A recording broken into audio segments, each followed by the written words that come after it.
Ya, sudah membahas soal dampak ekonomi yang akan dirasakan oleh Indonesia terkait dengan penutupan Selat Hormuz. Kita sudah bersama dengan Kepala Center of Food, Energy and Sustainable Development Indef, Abra Talatov. Selamat malam, Mas Abra. Selamat malam, Mas Ibrahim. Mas Abra, ini Selat Hormuz ditutup dan Trump bilang rencana perang akan lebih panjang dari rencana awal. Dampak ekonomi seperti apa nanti yang dibayangkan bisa dirasakan oleh Indonesia? Ya, ini yang perlu kita amati hari demi hari ini ya pasca 4 hari serangan Israel ke Iran ini kan, yang pertama lonjakan harga minyak mentah dunia sudah sangat signifikan, bahkan kenaikannya mencapai 13%, atau saat ini di level $82 per barel untuk minyak jenis Brent. Dan hari ini kita mendengar statement dari Korps Garda Revolusi Iran menyampaikan bahwa perang ini akan berjalan dalam jangka panjang dan bukan hanya menghambat lalu lintas pelayaran melalui Selat Hormuz, tetapi juga akan mengancam merusak ya jalur pipa minyak. Jadi bahkan ancamannya juga serius, ingin mendorong harga minyak menuju $200 per barel. Nah, artinya memang ketika peperangan ini bisa terjadi dalam jangka waktu yang cukup panjang dan harga minyak mentah dunia ini melambung tinggi, Indonesia sebagai net oil importer tentu perlu memitigasi ya, menghadapi adanya resiko tadi, apalagi ketika nanti kita tidak bisa lagi impor energi kita, minyak maupun LPG melalui Timur Tengah, itu juga memang harus ada alternatif yang bisa didatangkan dengan cepat. Dan yang kedua, risikonya juga tetap tinggi karena harganya pasti juga akan tinggi sekali, dan itu Ini pada akhirnya akan jadi Mas beban Abra, buat eh, kita. bukan hanya soal harga. Wow, jika tadi sampai $200 per barel kan ini apa kita siap menghadapi itu? Tapi soal supply juga ini bagaimana? Karena kabarnya ada Ya. kapal Pertamina yang masih tertahan juga di sana. Betul.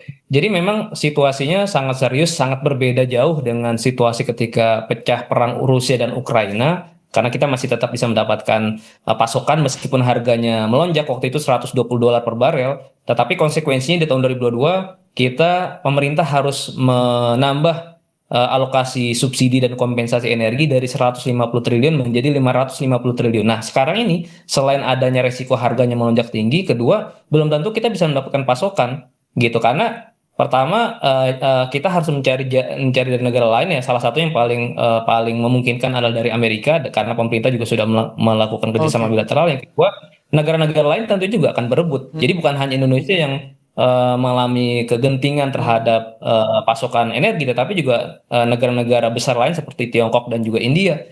Nah, itu artinya kita memang dalam situasi yang saling Oke. memperebutkan pasokan yang terbatas dari Mas. Mas Abra, itu kan challenge atau tantangan yang akan dihadapi oleh pemerintah. Tapi bagi rakyat, rakyat yang akan merasakan dampak seperti apa dengan adanya konflik Iran, Amerika, Israel ini dan juga penutupan Selat Hormuz ini. Masyarakat dampaknya yang akan dirasakan seperti apa ini?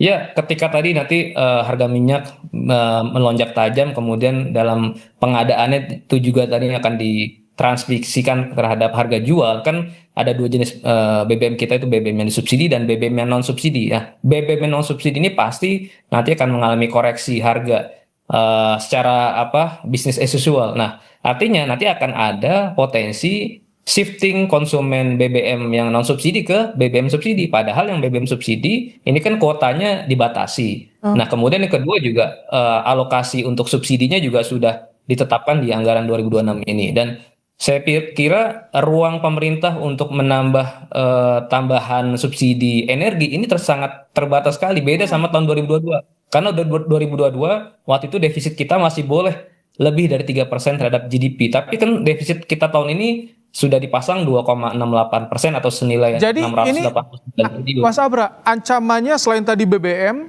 energi juga misalkan listrik itu kemungkinan bisa akan mengalami kenaikan harga ke depan kalau ini tidak diantisipasi. Ya, Logistik juga. ya, tadi saya baru cerita dari sisi komoditas energi, komoditas pangan, kemudian untuk kebutuhan impor bahan baku ya barang modal itu juga otomatis akan mengalami kenaikan. Kenapa? Karena memang dari sisi cost untuk transportasi pelayaran juga akan mengalami kenaikan harga karena terbatas dan distribusinya yang terhambat. Nah, jadi efeknya memang luas sekali, bukan hanya di sektor energi, cuma memang sektor energi ini akan menjadi salah satu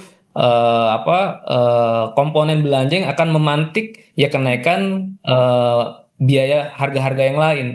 Kita berkaca adalah masih di tahun 2022 waktu itu inflasi kita ya untuk inflasi tahunannya sampai 5,5%, tetapi untuk inflasi dari harga indikator pemerintah termasuk di dalamnya adalah listrik dan juga BBM itu bahkan waktu itu inflasinya di akhir tahun sampai 13%, double digit Mas. Oke. Dalam situasi yang relatif waktu itu pasokan masih kita bisa dapatkan. Nah, apalagi sekarang nih situasinya lebih kompleks. Oke, Mas Abra, tapi kalau kondisi ekonomi negara kita nih sudah siap dengan buffernya jika tadi harga-harga tadi naik? Ya, sayangnya kan memang cadangan BBM pemerintah ini hanya 20 hari ya, Mas.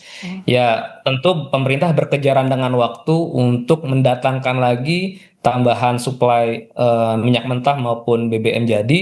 Di sisi lain juga tentunya harus menambah storage-nya juga untuk menampung Oh, stoknya agak diperbanyak. Jadi cadangannya jangan sampai hanya 20 hari, harus terus ditambah. Kita melihat benchmark dari beberapa negara seperti Jepang misalnya itu lebih dari 100 hari.